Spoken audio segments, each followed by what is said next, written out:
Lesson 20, Session 2, page 457. How is your way like model it? Well, the way we did it was we looked at the place value. We drew hundreds, we drew tens, and we drew ones, showing how they were related to the numbers. So if we had a number like 106, which was in the problem previous, we knew that there was one group of 100, there was 0 tens, and there were 6 ones, showing how we add one more to each of those helped us count and find the next number. If we added one more 1, we still had one group of 100, 0 tens, and now our ones changed to 107. If we added another 1, we still had one group of 100, we still had 0 tens, and we added one more 1, which is 8 ones. We still added one more. In Model It, we looked at the numbers in the row. There was 105, 106, 107, 108, 109. We circled 106, we jumped one number, and we could still see that the number was one more than the previous number. 6 changed to 7. 7 changed to 8 ones. 8 ones changed to 9 ones when we added one more 1. Problem number 2 says, how is counting numbers greater than 100 like counting up to 10? I want you to think about that for a minute. Think about what you could share with a partner. How is it just like counting up to 10? Do you guys remember what happened? Let's start with 1. 1, 2, 3, 4, 5, 6, 7, 8, 9, 10.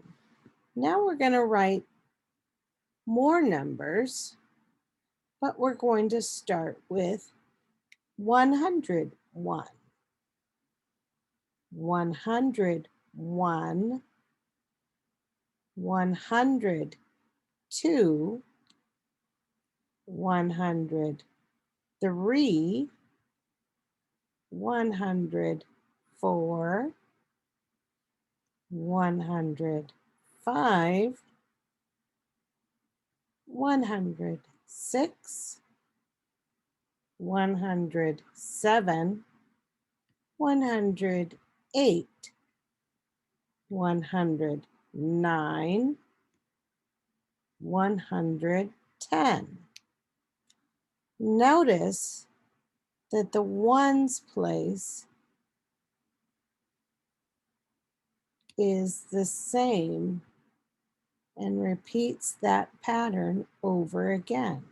4, 104.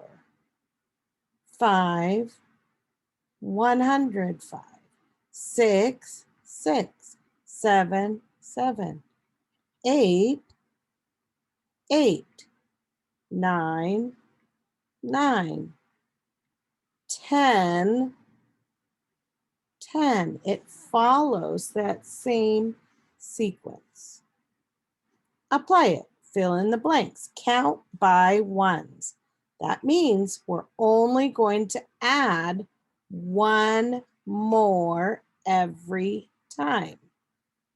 So if I'm adding one more, I only need to look at the ones place right now. My number is 104. If I look at place value, I have hundreds, tens, and ones. There is one group of 100, 0 tens, and 4 ones. If I add one more one, the number in the ones place is the number that will change. So 104 now will be 105. If I add one more one, my hundreds place did not change. My tens place did not change, but my ones place did change. I still had one group of 100, 0 tens, and 6 ones. Then I had 107. Let me add one more dot for 7. They wrote that one for us. So I did not need to write it. What comes after 7? 1, 2, 3, 4, 5, 6, 7, 8. One more one would give me 108.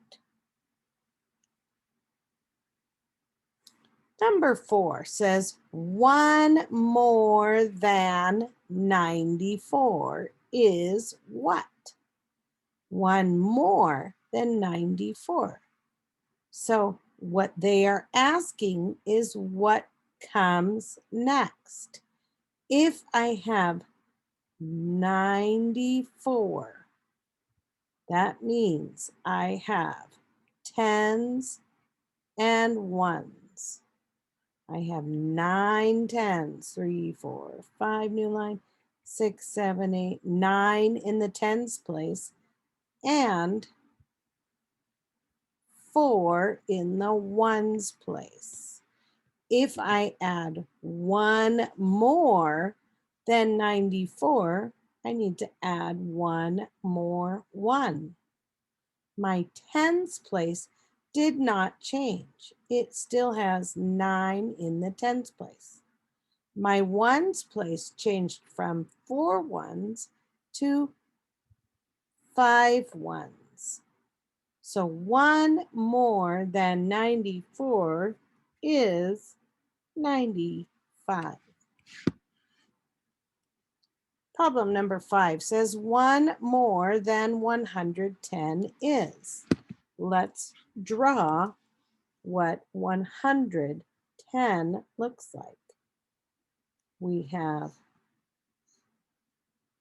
hundreds, tens, and ones, hundreds, tens, and ones, hundreds, tens, and ones, hundreds, tens, and ones. I have 3 digits with the number 110. I have one group of 100, one group of 10, and I have 0 ones, nothing. That shows 100, 1 10 stick, and nothing here. If I add one more 1 to the ones place, I would still have one group of 100, 1 10 stick, and 1 1. My number would be 111.